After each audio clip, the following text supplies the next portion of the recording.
Okay, so Mr. Sherrill, you're charged with terroristic threat. You're facing up to a year in jail and or a $4,000 fine. We have already done probable cause. I found probable cause to go forward with your case. We set a bond. He's made the bond or no? Yes, he has. You've made the bond. Yes. Okay. So I am entering in what's called a magistrate's order for emergency protection. This is a court order that identifies Ms. Taylor as a protected individual. Hold up, did you catch that? He's charged with terroristic threat now. In Texas, that can mean a whole range of things from causing public panic to threatening someone's life, 1 year in jail, or a $4,000 fine. That's no joke, folks. What do you think? Overcharged or justified? This person commit an act in furtherance of an offense under section 42.072 of the Texas Penal Code, which is the stalking statute. You cannot threaten, harass, use another person to communicate a threat or harassing behavior. You cannot be in possession of a weapon or go within 200 feet of where she lives or where she works. Do you understand? They're not currently together now? No. Okay, great. So there's just no...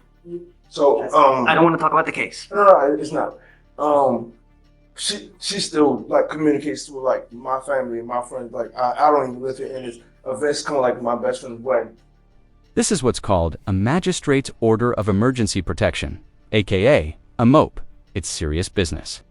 Violate it, and you're basically handing the DA a second case.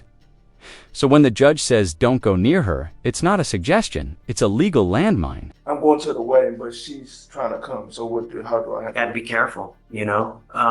You're not to have any contact with her, you know. Sounds like she's usually, I don't know if she knows there's a restraining or a protection She order. is using. The officer was a personal friend, so that's why. Okay, well, So this merely says that you can't go to or near her residence, right, where she lives, where she works.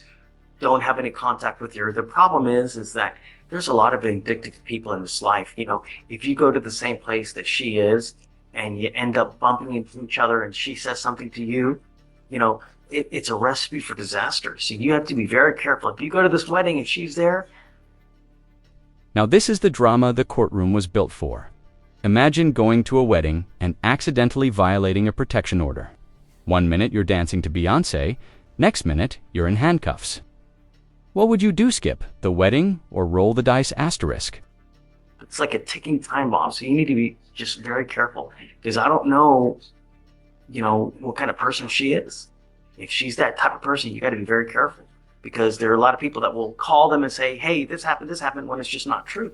And if it does, they issue the warrant and then it's up to you now. You pick up another charge. So just be careful, you know?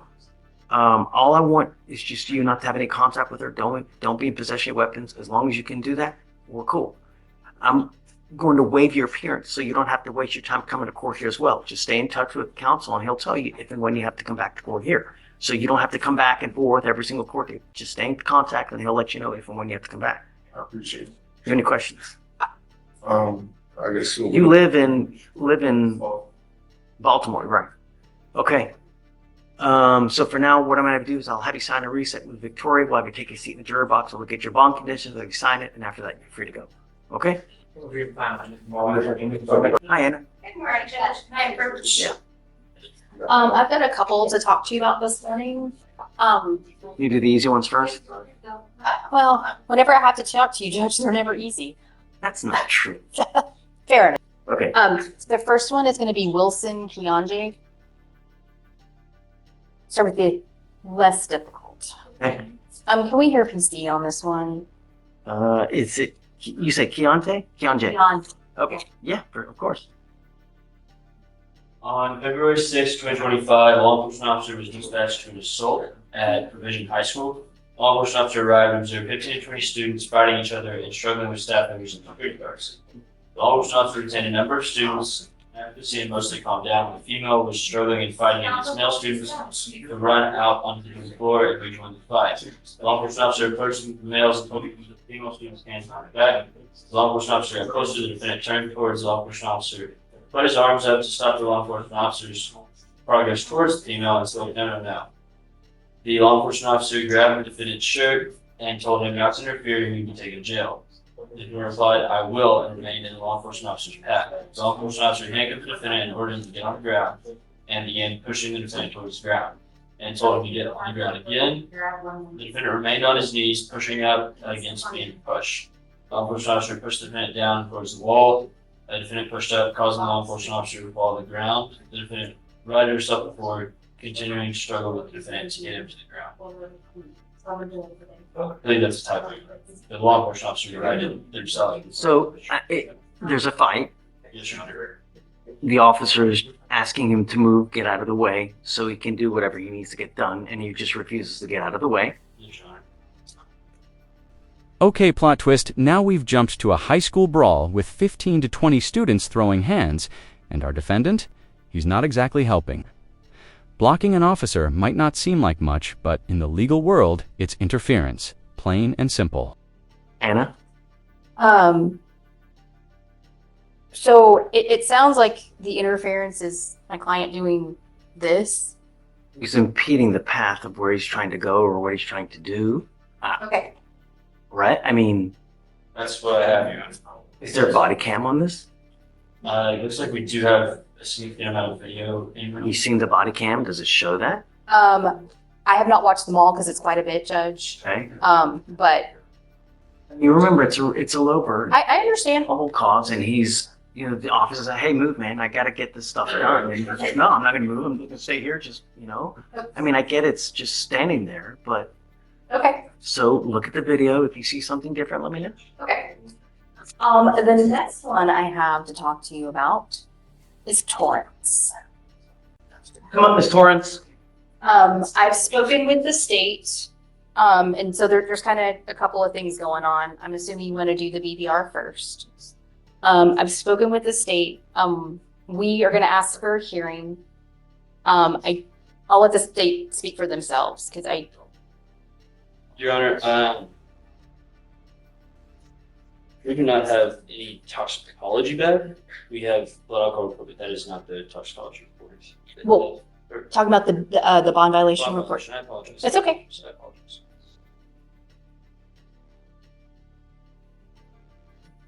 I don't think the state is prepared to have the hearing today.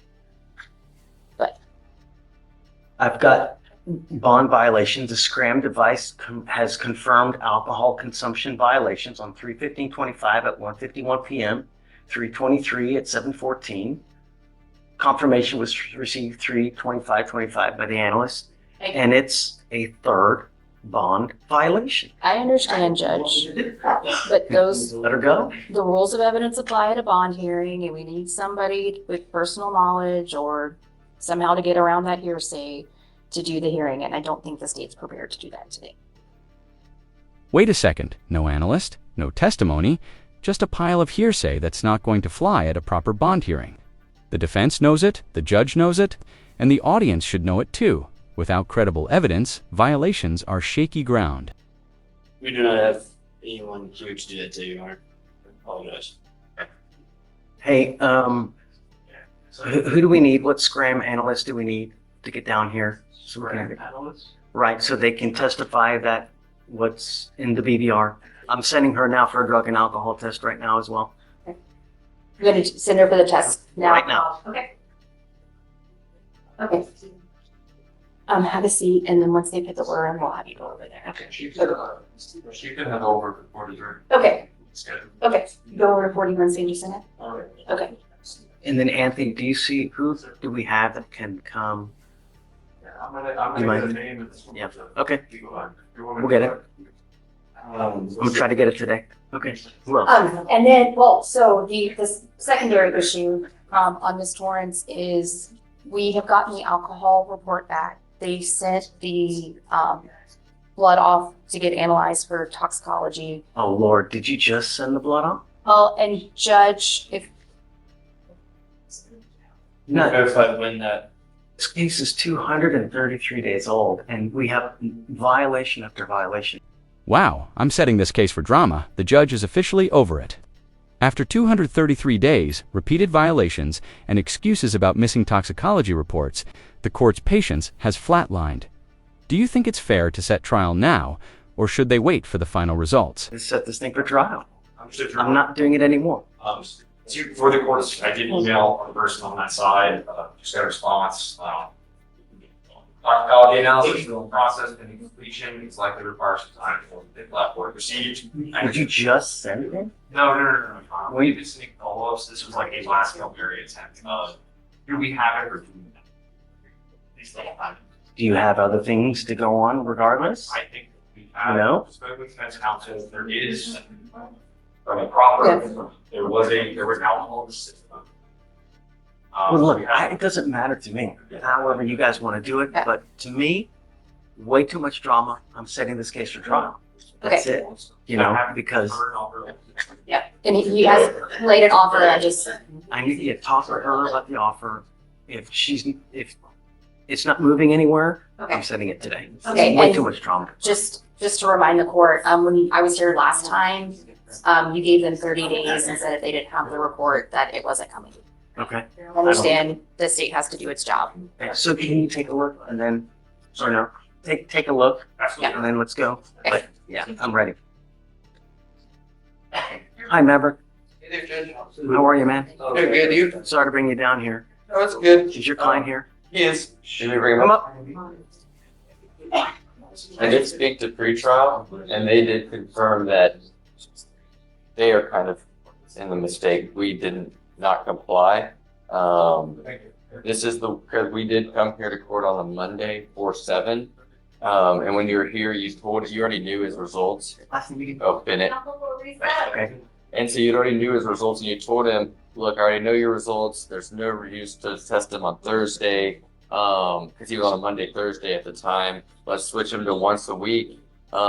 We can't tell him when he would be tested next week, but you know which day, but sometime next week he'll be tested. So on Thursday, they of course call him, and he's like, okay, I already was told not to do it, and then he did not go, and so it put him in the system as a BVR.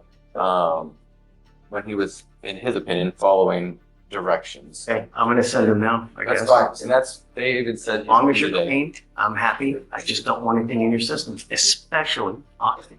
You know, that's all I want. I'm not asking for much, you know? We'll send him for a test now. Hopefully he's clean. If so, everybody's happy. I won't ding him on this. You know, if he's dirty, I don't know what we're gonna do. So let's do this, because it's gonna take a while and I know how busy you are. Leave me your cell phone. I'm trying to court 3 all day today. But I can text you, so that way you don't, you know, hold